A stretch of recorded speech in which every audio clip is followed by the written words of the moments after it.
Video میں چیختے چلاتے ہوئے بچے کون ہیں؟ یہ روہنگیا کے وہ 156 مسلمان ہیں جو برمی آدم خوروں سے بچنے کے لیے وہاں سے فرار ہو رہے تھے۔ کسی قدر ان کو کامیابی بھی مل رہی تھی، لیکن ویتنامیوں نے ان کو پکڑا اور پھر دوبارہ سے برمی حکومت کے حوالے ان کو کر دیا جاتا ہے۔ کشتی میں سوار ہو کر اب ان کو برما بھیجا جا رہا ہے، وہاں ان کا موت انتظار کر رہی ہے۔ یہ وہ مسلمان ہیں جن پر ظلم و ستم کا پہاڑ توڑا جاتا ہے اور کہیں سے کوئی آواز نہیں اٹھا کرتی ہے۔ آپ کو پتہ ہوگا کہ کچھ سال پہلے بھی سر عام وہاں کی فوج نے جس طرح سے برما کے مسلمانوں کا قتل عام کیا، وہ کسی سے چھپا ہوا نہیں ہے۔ وہ کون سا ظلم ہے جو ان مسلمانوں کے ساتھ نہ کیا جاتا ہو؟ ان کی نسل کشی کی جا رہی ہے، جہاں دل چاہتا ہے وہاں ان کو مار دیا جاتا ہے، وہاں عبادت گاہوں کو توڑ دیا گیا ہے۔ جو بھی اسلام کے ارکان ہیں ان پر وہاں کا مسلمان بالکل پابندی نہیں کر سکتا ہے، وہ چاہے بقرہ عید پر قربانی کا معاملہ ہو یا نماز پڑھنے کا معاملہ ہو۔ مسجدوں کو توڑ دیا گیا ہے، مدرسے گرا دیے گئے ہیں، اور جو مسجد مدرسہ گر گیا اسے دوبارہ بنانے کی ہمت کسی کے اندر نہیں ہے، وہاں بنا نہیں سکتا ہے۔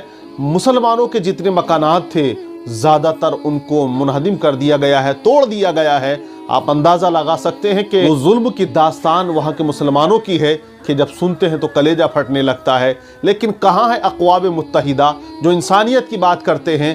کہاں ہیں وہ لوگ جو مسلمانوں کی بات کیا کرتے ہیں؟ کہاں ہے وہ 57 ملک جو اسلام کے نام پر بنے ہوئے ہیں، مسلمانوں کی بات کرتے ہیں، مسلمانوں سے محبت کرنے کا دعویٰ کیا کرتے ہیں؟ آپ چیختے چلاتے بچے دیکھ رہے ہیں، ایک انسان اپنی نگاہوں کے سامنے اپنی موت کو دیکھ رہا ہے، کس طرح سے ان کے ساتھ حیوانوں جیسا سلوک کیا جاتا ہے، لیکن کوئی آواز نہیں اٹھتی ہے۔ آپ انڈیا میں دیکھ رہے ہیں کہ ایک کلر کے لیے کچھ لوگ کس طرح سے اشانتی پھیلائے ہوئے ہیں اور کس طرح سے واویلا مچائے ہوئے ہیں۔ صرف ایک کلر پہن کر کسی ایکٹر نے ڈانس کیا ہے، جو بھی کیا ہے، کتنا ہنگامہ ہے نیشنل میڈیا پر، کتنا کچھ چل رہا ہے، کیا نہیں چل رہا ہے، آپ اندازہ لگا سکتے ہیں۔ لیکن یہاں انسانوں کا قتل ہو رہا ہے، بچوں کا قتل ہو رہا ہے، عورتوں کا قتل ہو رہا ہے، بوڑھوں کا قتل ہو رہا ہے، ان کے مکانات، ان کے حقوقوں کو پامال کیا جا رہا ہے۔ لیکن اس کے باوجود کسی کے منہ میں زبان نہیں ہے کہ ان مسلمانوں کے لیے دو الفاظ بول سکے، یا کوئی احتجاج کر سکے، یا کوئی ریلی نکال سکے، یا ان کے درد کو، ان کے دکھ کو سمجھ سکے۔ نہیں ہے، یہاں سے وہاں تک آپ کو نظر آ جائے گا۔ لیکن آپ یہ یاد رکھیں کہ ایک انسان پر جب ظلم ہوتا ہے تو اس ظلم کو دیکھنے والے بھی اسی کیٹیگری میں شامل ہوا کرتے ہیں جو ظلم کرنے والے ہوتے ہیں۔ آواز ضرور اٹھنی چاہیے، تو اس طرح ان کی آہیں جو ہیں وہ ضرور عرش معلیٰ سے ٹکرائیں گی، جو کہ مظلوم کی جو آہ ہوتی ہے نا، اس سے ضرور بچنا چاہیے، کیونکہ اس کی آہ سے ظالم بچا نہیں کرتا ہے۔ تو آج جو طاقتور ہیں، پاورفل ہیں، وہ چاہتے ہیں کہ ہم وہاں کے مسلمانوں کو ختم کر دیں گے، لیکن یہ ایک ناممکن والی بات ہے۔ انسان واقعی ایک خطے سے ضرور ایک قوم کو ختم کر سکتا ہے، لیکن اسلام وہ مذہب ہے جو کبھی ختم ہونے والا نہیں ہے۔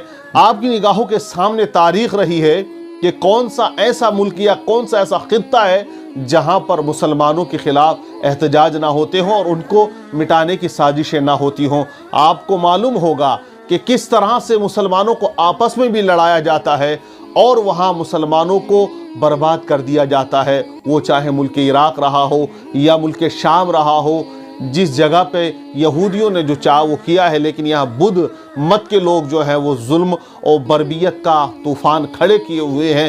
خدارا ان کے لیے ضرور آواز اٹھانی چاہیے اور ان کے حق میں وہ فیصلہ کر دیا جائے تاکہ یہ اپنا جیون، اپنی لائف بڑی شانتی و سکون کے ساتھ گزار سکے، کیونکہ کوئی بھی ملک جو ہے ان کو اپنانے کے لیے آگے نہیں آ رہا، کوئی ان کو رہنے کی جگہ دینے کے لیے تیار نہیں ہے۔ جس سرحد میں جاتے ہیں وہاں سے بھگا دیا جاتا ہے، خود ان کے ملک میں ان کو جگہ نہیں مل پا رہی ہے۔ کیا کریں گے یہ غریب، یہ مظلوم، یہ انسان؟ آخرکار ان کے درد کو سمجھنا چاہیے اور ان کے لیے کچھ نہ کچھ رہنے کا ان کا بندوبست ہونا چاہیے۔ اللہ تعالیٰ ان مسلمانوں کی مصیبتوں کو دور کرے، پریشانیوں کو دور کرے، ظالموں کو نست و نابود فرمائے۔